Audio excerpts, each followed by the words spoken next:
Kerala in context എന്നുള്ള പേപ്പറിൽ module 2-ലെയും module 3-ലെയും module 4-ലെയും കൂടെ തിയറി പോർഷൻസ് ആണ് ഡിസ്കസ് ചെയ്യാൻ പോകുന്നത്. മൊഡ്യൂൾ 1-ൽ ഞാൻ ഓൾറെഡി ഇട്ടിട്ടുണ്ടായിരുന്നു. മൊഡ്യൂൾ 2-നകത്ത് വരുന്നതെന്ന് വെച്ചാൽ food culture, history, global influences, Indian ocean trade, cultural plurality and identity. അപ്പോൾ ഫസ്റ്റ് നോക്കാം കേരള culinary ഹ്യൂസ്, അതായത് ഫസ്റ്റ് ഫുഡ് കൾച്ചറിനെ കുറിച്ച് നമുക്ക് നോക്കാം.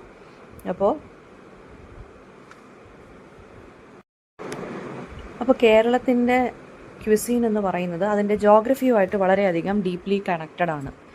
അബണ്ടൻറ്റ് റെയിൻഫോൾ, ഫെർട്ടൈൽ സോയിൽ, പിന്നെ നമ്മുടെ കോസ്റ്റൽ ലൊക്കേഷൻസ്.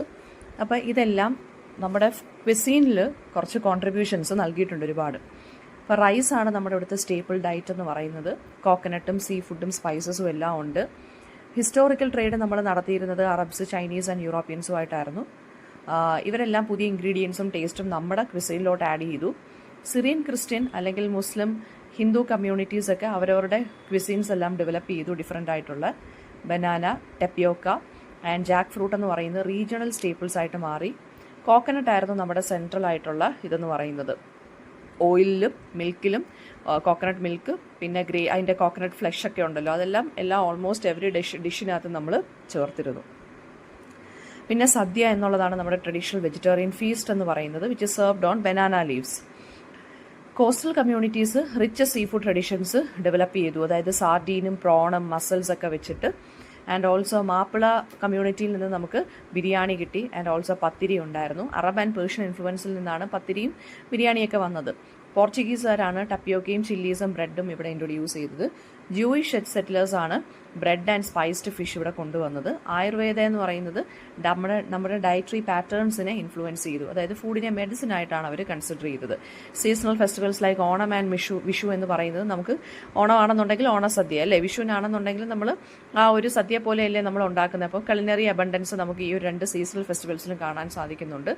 കാസ്റ്റ് വഴിയും നമുക്ക് ഫുഡ്സ് ഡിക്റ്റേറ്റ് ചെയ്തിട്ടുണ്ടായിരുന്നു പണ്ട്. Could be eaten or shared. Temple ഫീസ്റ്റിനകത്ത് നമ്മൾ എന്താണ് കമ്മ്യൂണൽ ഡൈനിങ് ഒക്കെ നമ്മൾ പ്രൊമോട്ട് ചെയ്തിരുന്നു, എല്ലാവരും കൂടി ഒരുമിച്ചിരുന്നു സദ്യ കഴിക്കുന്നത്. പിന്നെ ടീയും ബേക്കറി സ്റ്റൈൽ കൾച്ചറും ഒക്കെ കൊണ്ടുവന്നത് ബ്രിട്ടീഷുകാരാണ്. സിറിയൻ ക്രിസ്ത്യൻസ് ആണ് ബീഫും പോർക്ക് ഡിഷസും ഇൻട്രൊഡ്യൂസ് ചെയ്തത്. പിന്നെന്താണ് ഗ്ലോബലൈസേഷൻ ഒരുപാട് നമ്മുടെ കേരള ക്വിസീനെ ഹൈബ്രിഡൈസ് ചെയ്തു. ഫ്യൂഷൻ ട്രെൻഡും ഫാസ്റ്റ് ഫുഡും ഒക്കെ കൊണ്ടുവന്നു. ഒതൻറ്റിക് ആയിട്ടുള്ള കേരള മീൽസ് എന്ന് പറയുന്നത് ഇപ്പോൾ കൾനറി ടൂറിസത്തിനകത്ത് ഇപ്പോൾ മാർക്കറ്റ് ചെയ്യുന്നത് ഇങ്ങനെയാണ്, ഒതൻറ്റിക് ആയിട്ടുള്ള കേരള മീൽസ് എന്ന് പറഞ്ഞിട്ടാണ് ഇപ്പോൾ ചെയ്യുന്നത്. കാരണം ഇപ്പോൾ എല്ലാം hybrid and fast food items ഒക്കെ ഫ്യൂഷൻ ട്രെൻഡൊക്കെ ആയതുകൊണ്ട്. പിന്നെ ഫുഡ് ഹാബിറ്റ്സ് എന്ന് പറയുന്നത് നമ്മുടെ റൈസ് വാട്ടർ റീയൂസ്, ഫെർമെൻറ്റഡ് ഫുഡ്സും അതെല്ലാം നമ്മൾ യൂസ് ചെയ്യാറുണ്ടല്ലേ. പിന്നെ നമുക്ക് ടോഡി ഷോപ്പ് കൾച്ചർ ഉണ്ട്. നമുക്ക് ലോക്കൽ ഡ്രിങ്കും ഫുഡും മാസ്കുലിനിറ്റിയുമായിട്ട് അത് കണക്ട് ചെയ്യുന്നുണ്ട്. ആൻഡ് ഓൾസോ കുക്ക് ബുക്സും TV ഷെഫും എല്ലാം നമ്മുടെ റീജിയണൽ റെസിപ്പീസിനെ ഗ്ലോബലി പോപ്പുലറൈസ് ചെയ്തിട്ടുണ്ട്. അടുത്തതെന്ന് വെച്ചാൽ global influences and Indian ocean trade. കേരളത്തിലെ ലൊക്കേഷൻ എന്ന് വെച്ച് കഴിഞ്ഞാൽ ഓൺ ദി ഇന്ത്യൻ ഓഷ്യൻ നമുക്ക് മാരിടൈം ട്രേഡ് കേരളത്തിൽ നല്ല രീതിയിൽ ഫ്ലറിഷ് ചെയ്യാൻ സാധിച്ചു. Ancient time onwards Arab, Greek and Roman traders നമ്മുടെ മലബാർ കോസ്റ്റ് വിസിറ്റ് ചെയ്തിരുന്നു. മുസീരിസ് പോർട്ട് പണ്ടത്തെ ഒരു തുറമുഖമാണ്. മോസ്റ്റ് ഇമ്പോർട്ടൻ്റ് ആയിട്ടുള്ള ട്രേഡ് ആക്ടിവിറ്റീസ് കണ്ടക്ട് ചെയ്തിരുന്ന തുറമുഖമാണ് മുസീരിസ് പോർട്ട്. അത് അവിടെ പെപ്പർ, കാർഡമം, സിനമൺ ഇതൊക്കെ മെയിൻ നമ്മൾ എക്സ്പോർട്ട് ചെയ്തിരുന്നു. യമനിൽ നിന്നും ഒമാനിൽ നിന്നും പേർഷ്യയിൽ നിന്നും ഉള്ള ആളുകളെല്ലാം അവരിങ്ങോട്ട് കുറേ കാര്യങ്ങൾ എക്സ്ചേഞ്ച് നമുക്ക് തന്നിരുന്നു. പിന്നെ സെറാമിക്സും സിൽക്കും എല്ലാം ചൈനക്കാരാണ് നമുക്ക് ഇങ്ങോട്ട് ഇൻട്രൊഡ്യൂസ് ചെയ്ത്. പോർച്ചുഗീസിൻ്റെ arrival of Vasco da Gama 1498 European ഡോമിനൻസിനെ കൊണ്ടുവന്നു ട്രേഡിൽ നമുക്കിവിടെ. ഡച്ചും പിന്നീട് ബ്രിട്ടീഷ് ഈസ്റ്റ് ഇന്ത്യ കമ്പനിയും സ്പൈസിൻ്റെ ഡോമിനേഷൻ അല്ലെങ്കിൽ മോണോപ്പൊളിക്ക് വേണ്ടി സ്പൈസ് ട്രേഡിന് വേണ്ടി ഇവിടെ വന്നു. ക്രിസ്ത്യൻ മിഷണറീസ് വെസ്റ്റേൺ എഡ്യൂക്കേഷനും പ്രിന്റിംഗ് ഇവിടെ കൊണ്ടുവന്നു. And also Indian ocean trade എന്ന് പറയുന്നത് ഇന്ത്യൻ ഓഷ്യൻ ട്രേഡ്, ഈ ഇന്ത്യൻ ഓഷ്യൻ വഴിയുള്ള ട്രേഡ് നമുക്ക് ഒരുപാട് പോർട്ട് സിറ്റീസ് സമ്മാനിച്ചു. അതായത് കൊച്ചിൻ, കാലിക്കറ്റ്, കൊല്ലം എന്ന് പറയുന്ന അങ്ങനെ ഫ്ലറിഷ്ഡ് ആയിട്ടുള്ള സിറ്റീസാണ്. അറബ് ട്രേഡേഴ്സ് എന്ന് പറയുന്നത് പിന്നെന്താണ് ലോക്കൽസുമായിട്ട് ഇൻ്റർമാരി ചെയ്ത് അങ്ങനെയാണ് മാപ്പിള കമ്മ്യൂണിറ്റി ഇവിടെ വരുന്നത്. പിന്നെ ജൂയിഷ് കമ്മ്യൂണിറ്റി കൊച്ചിയിൽ നമുക്ക് ഇപ്പോഴും ട്രേസസ് കാണാനുണ്ട്. അതുപോലെ തന്നെ കൊളോണിയൽ പവേഴ്സ് എന്താണ് ഇവിടെ എക്സ്ട്രാക്ട് ചെയ്യാൻ വേണ്ടി വന്നത്, സ്പൈസസ് എക്സ്ട്രാക്ട് ചെയ്യാൻ വേണ്ടി വന്നു. പിന്നീടാണ് അവരിവിടെ ഡോമിനേഷൻ കൊളോണിയലിസം ഇവിടെ ഇമ്പീരിയലിസം ഇവിടെ എസ്റ്റാബ്ലിഷ് ചെയ്തത്. പിന്നെ മിഷണറീസ് ഇംഗ്ലീഷ് എഡ്യൂക്കേഷൻ പ്രൊമോട്ട് ചെയ്തിരുന്നു. ആൻഡ് ഓൾസോ ഇന്ത്യൻ ഓഷ്യൻ റൂട്ട്സിലൂടെ നമുക്ക് കേരള ടു ആഫ്രിക്ക കണക്ഷൻസ് ഉണ്ടായിരുന്നു. അതുപോലെ തന്നെ സൗത്ത് ഈസ്റ്റ് ഏഷ്യ ആയിട്ടും അറേബ്യ ആയിട്ടും നമുക്ക് കണക്ഷൻസ് ഉണ്ടായിരുന്നു. പിന്നെ യൂറോപ്യൻ ക്വിസീനും ഡ്രസ്സും എല്ലാം നമ്മുടെ ഇവിടുത്തെ എസ്പെഷ്യലി അപ്പർ ക്ലാസ് ലൈഫ് സ്റ്റൈലിനെ എഫക്റ്റ് ചെയ്തു. പിന്നെ 20th സെഞ്ച്വറി ആയപ്പോഴാണ് ഇവിടുന്ന് കൂടുതൽ ഗൾഫ് മൈഗ്രേഷൻ സ്റ്റാർട്ട് ചെയ്തത്. കൾച്ചറൽ ഹൈബ്രിഡിറ്റി ഉണ്ടായിരുന്നു. പിന്നെന്താണ്, ഇവിടെ ഒരു കൾച്ചറൽ ഹൈബ്രിഡിറ്റി കൊണ്ടുവന്നതും എല്ലാം ഈ ഒരു മാരിടൈം ട്രേഡിൻ്റെ ഒരു റിസൾട്ടാണ് കേട്ടോ.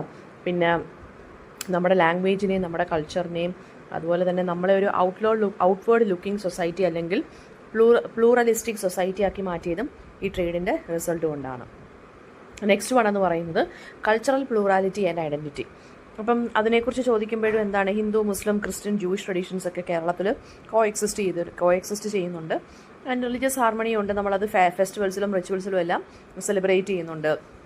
ഇവിടെ തന്നെ സൂഫി ഷ്രൈൻസ് ഉണ്ട്, ചേർച്ച് ഫെസ്റ്റിവൽസ് ഉണ്ട്. ഇതെല്ലാം മൾട്ടി റിലീജിയസ് ക്രൗഡ്സ് ആണ് അട്രാക്ട് ചെയ്യും അല്ലെങ്കിൽ ജോയിൻ ചെയ്യുന്നത് അല്ലെങ്കിൽ എന്താണ് പിന്നെ അതിനകത്തെല്ലാം ഇൻവോൾവ് ആവുന്നത്. ഓരോ കമ്മ്യൂണിറ്റിക്കും ഓരോ ഡിസ്റ്റിങ്ക്റ്റ് ആയിട്ടുള്ള ആർട്ട് ഫോംസും ഫുഡും അറ്റയറും ഉണ്ട്. കാസ്റ്റ് ഹൈറാർക്കീസ് ഒക്കെ പണ്ടുണ്ടായിരുന്നു, റെസ്ട്രിക്ഷൻസ് ഒക്കെ ഉണ്ടായിരുന്നു ഇപ്പോൾ ഇൻ്റർമിങ്ങിൾ ചെയ്യുന്നതിന്. പക്ഷേ ഇപ്പോൾ എന്താണ് കുറച്ച് മാറ്റങ്ങളൊക്കെ വന്നു തുടങ്ങിയിട്ടുണ്ട്. മിഷണറി എഡ്യൂക്കേഷനും അതായത് വെസ്റ്റേൺ എഡ്യൂക്കേഷനും ഇവിടെ കൊണ്ടുവന്നത് മൂലം ക്രോസ് കൾച്ചറൽ കോണ്ടാക്റ്റ് ഉണ്ടായിട്ടുണ്ട്. പിന്നെ ടെമ്പിൾ ആർട്സ്, കഥകളി, ചാക്യാർകൂത്ത് ഇങ്ങനെയുള്ള കാര്യങ്ങളും ഇസ്ലാമിക് ദഫ്മുട്ടും ക്രിസ്ത്യൻസിൻ്റെ മാർഗ്ഗം കളിയും ക്രിസ്ത്യൻ കമ്മ്യൂണിറ്റിയുടെ മാർഗ്ഗം കളിയും ഇവിടെ എല്ലാം കോഎക്സിസ്റ്റ് ചെയ്യുവാണ്. ഇപ്പോൾ ലാംഗ്വേജ് മലയാളം ആണെന്നുണ്ടെങ്കിൽ അതിനകത്ത് സാൻസ്ക്രിറ്റ്, തമിഴ്, അറബിക്, പോർച്ചുഗീസ് ഇതിൻ്റെ എല്ലാം വേർഡ്സിൻ്റെ ഇൻഫ്ലുവൻസ് നമുക്ക് കാണാനും സാധിക്കുന്നുണ്ട്.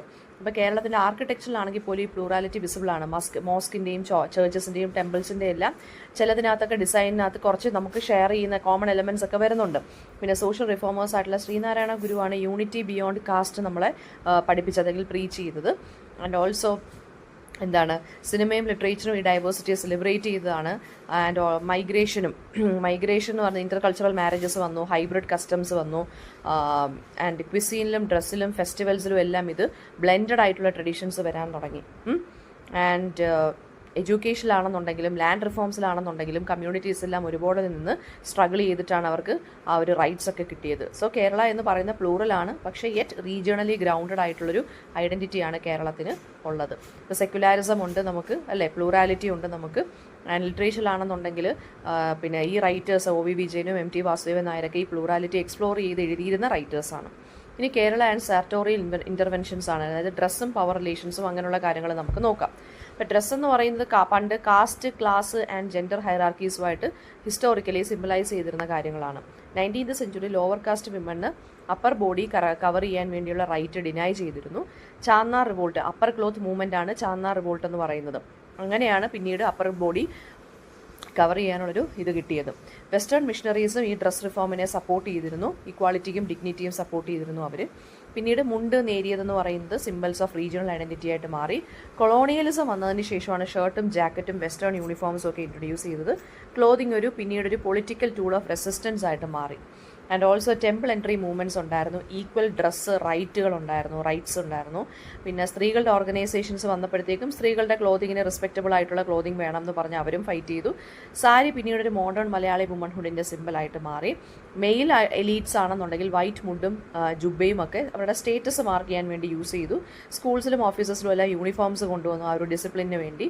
ടെക്സ്റ്റൈൽ ഇൻഡസ്ട്രീസ് വന്നു, ഹാൻഡ്ലൂം ആൻഡ് ക്വയർ പ്രോഡക്ട്സ് ഒക്കെ എസ്റ്റാബ്ലിഷ്ഡ് ആയി.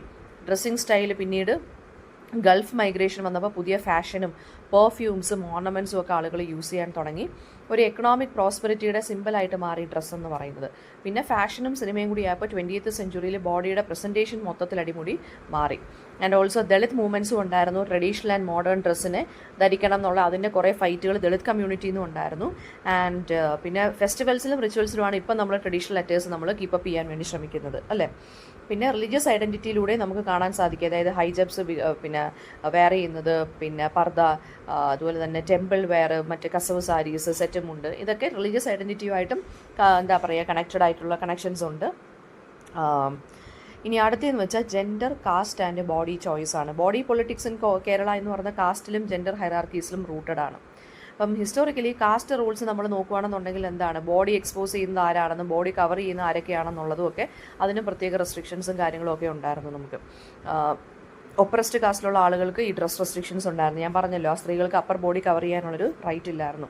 അപ്പോൾ ബോഡി ഒരു കൈൻഡ് ഓഫ് കൺട്രോൾ ആയിട്ടാണ് ഈ അപ്പർ കാസ്റ്റിലുള്ള ആളുകൾ ലോ കാസ്റ്റിലുള്ള സ്ത്രീകളെ എസ്പെഷ്യലി എന്ത് ചെയ്യുന്നത്, കൺട്രോളിന് വേണ്ടി ഡ്രസ്സിങ്ങിനെ ഒരു കൺട്രോൾ ആയിട്ടാണ്, act of control over the lower cast women ആയിട്ടാണ് അപ്പർ ക്ലാസ് മെൻ കരുതിയിരുന്നത്. പിന്നീട് അത് റെസിസ്റ്റൻസ് ആയിട്ട് മാറി ഡ്രസ്സിങ് റൈറ്റ്സ് അവർക്ക് കിട്ടി ചാന്നാർ റിവോൾട്ടിലൂടെ, അല്ലെങ്കിൽ അപ്പർ ബോഡി ആ ഒരു റിവോൾട്ടിലൂടെ, ക്ലോത്ത് റിവോൾട്ടിലൂടെ. അങ്ങനെയാണ് ലോവർ കാസ്റ്റ് സ്ത്രീകൾക്ക് ആ ഒരു റൈറ്റ്സ് അവർക്ക് കിട്ടിയത്. പിന്നെ പേട്രിയാർക്കി ആണെന്നുണ്ടെങ്കിലും സ്ത്രീകളുടെ മൊബിലിറ്റി, സെക്ഷുവാലിറ്റി, ലേബർ ഇതിനെല്ലാം ലിമിറ്റ് ചെയ്തിരുന്നു. കാസ്റ്റ് പ്യൂരിറ്റി റൂൾസ് നമുക്കുണ്ടായിരുന്നു. അതായത് തൊട്ടുകൂടായ്മ, തീണ്ടിക്കൂടായ്മ, ഫിസിക്കൽ കോൺടാക്റ്റ് വന്നുകൂടാ ലോവർ കാസ്റ്റുമായിട്ട്. ജസ്റ്റ് ഒന്ന് നേരെ അവർ നടന്നു വന്നുകൂടാ അപ്പർ കാസ്റ്റിൻ്റെ മുമ്പിലോട്ട്. ഡൈനിങ്ങിൽ ഫുഡ് കഴിക്കുന്നതിൽ പോലും ഈ ഒരു ഡിസ്ക്രിമിനേഷൻ ഉണ്ടായിരുന്നു. പിന്നീട് 20th സെഞ്ചുറി ആയപ്പോൾ ഒരുപാട് റീഫോം മൂവ്മെൻറ്റ്സ് വന്നു. അങ്ങനെയാണ് ബോഡിലി റൈറ്റ്സും കാസ്റ്റ് റെസ്ട്രിക്ഷൻസും ഒക്കെ ഒരുപാട് കുറഞ്ഞത്. പിന്നെന്താണ്, ആൻഡ് ഓൾസോ കൊളോണിയൽ ആൻഡ് ഈ മിഷണറി എഡ്യൂക്കേഷൻ എന്ന് പറയുന്നതും ഈ കാസ്റ്റ് റെസ്ട്രിക്ഷൻസിൻ്റെ കാര്യത്തിലാണെന്നുണ്ടെങ്കിലും ഈ ഡ്രസ്സിങ് ചോയ്സസിൻ്റെ കാര്യത്തിലാണെന്നുണ്ടെങ്കിലും കുറച്ചൊക്കെ റിഫോംസ് കൊണ്ടുവരാൻ ശ്രമിച്ചു. പിന്നെ എഡ്യൂക്കേഷനാണ് സ്ത്രീകൾക്കൊരു വോയിസ് കൊടുത്തത്, അവർക്ക് വേണ്ടി ഒരു വോയിസ് കൊടുത്തത്. അപ്പോൾ ദളിത് വിമൻ മൂവ്മെൻറ്റ്സും ഉണ്ടായിരുന്നു ഒരുപാട്.